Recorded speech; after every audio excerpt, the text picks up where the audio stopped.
I'm hearing about some leaks about the S26 Ultra, and I don't know if it's confirmed or not. Well, if these are leaks, I guess we can't really confirm anything from that. But yeah, apparently the S26 Ultra might be getting a few upgrades compared to the S25 Ultra.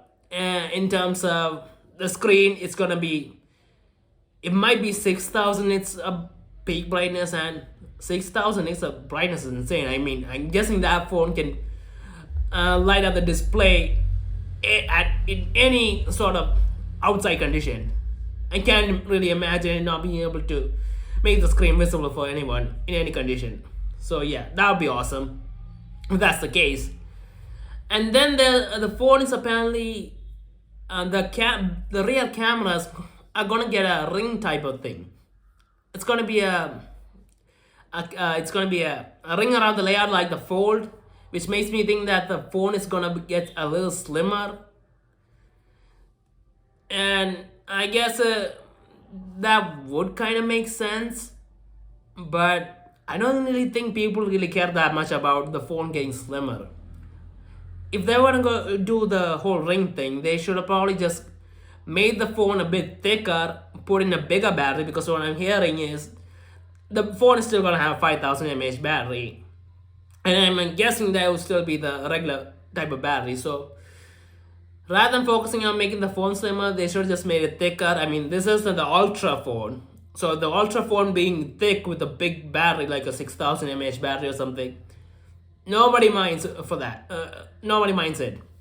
But if they're gonna make the phone slimmer, I guess it's aesthetically better looking, but I think people care more about the battery and how much they can use the phone rather than making it slimmer. Plus, for the pictures I've seen of the leak,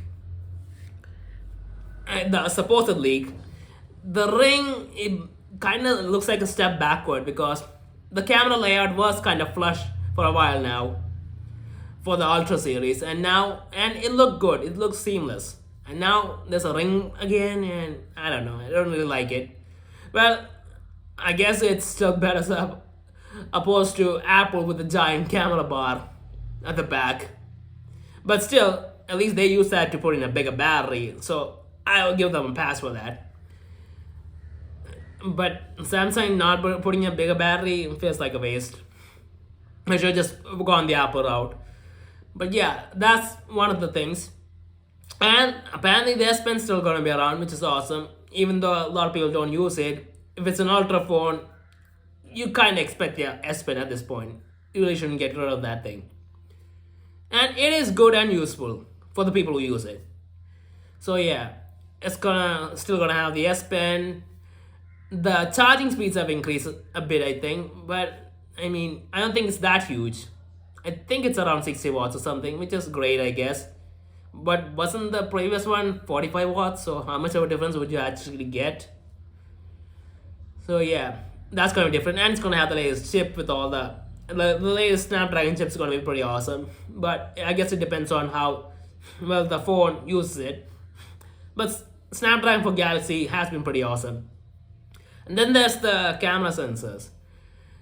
Apparently the main 200 megapixel camera is going to be getting a slight upgrade. It's going to be a slightly bigger sensor. And one of the other lenses is also going to get an upgrade. But honestly, even with all this stuff, is this actually a really awesome, worthy upgrade? Oh yeah, the anti-reflective coating is going to be a bit better, a newer version. So that's pretty awesome, I guess. But still, compared to the S25 Ultra, does any of this stuff actually make this phone a really worthy upgrade? I mean, think about it. And especially compared to the iPhone now, which looks like a monster of a phone now. And all the iPhone models are looking really good. Samsung really needs to compete. Otherwise, they risk losing customers to Apple now. But yeah, I don't feel like any of these upgrades are substantial enough to make people really think about the S26 Ultra and make them want to switch. Now, Apple did the basic thing. That was the battery. They gave them a bigger battery, and let's face it, battery is a good enough reason to make a lot of people buy a new phone. If a phone can get that much more battery life, it is a good enough reason because everyone uses their phones for everything. But Samsung didn't do that, and the upgrades, while they are good, they don't feel substantial enough. You now need to upgrade from the S25 Ultra, in my opinion. I mean, I'm assuming that people just end up buying the S25 Ultra at discounted prices when they can get it, because that's a pretty awesome phone. Now, one thing Samsung could do to make this phone awesome is really work hard on the camera software and make it really different from the iPhone and make it a step above the iPhone. Now, it's gonna be difficult because these two phones already have really great camera software, so improving them is gonna take a lot of work. But Samsung, I feel like they should try to focus on the camera, if nothing else, at least on the software, to take maximum advantage of the 200 megapixel sensor and try to give us a better camera experience than the iPhone. And if they can do that, then yeah, the S26 Ultra is awesome. I mean, it's the best camera phone. If it's the best camera phone out there, if it's the best phone camera out there, yeah, it's an obvious reason to buy it. People who buy phones focus on mainly three things. One is branding, but I think that's more an Apple thing than anything. Then it's the camera, how great the photo and video performance is, and then there's the battery. And Apple's got two of those things locked down: the branding and the bigger battery this year.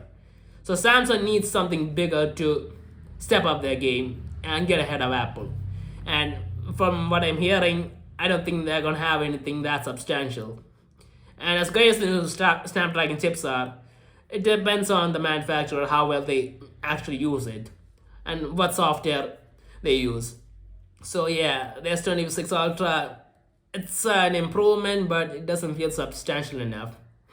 So Samsung might have a problem when this phone comes out, and if the iPhone Pro Max and the Pros end up getting some discount at that time, yeah, it might be a bit of trouble for Samsung. So yeah, I'm a bit concerned about next year's Samsung flagship.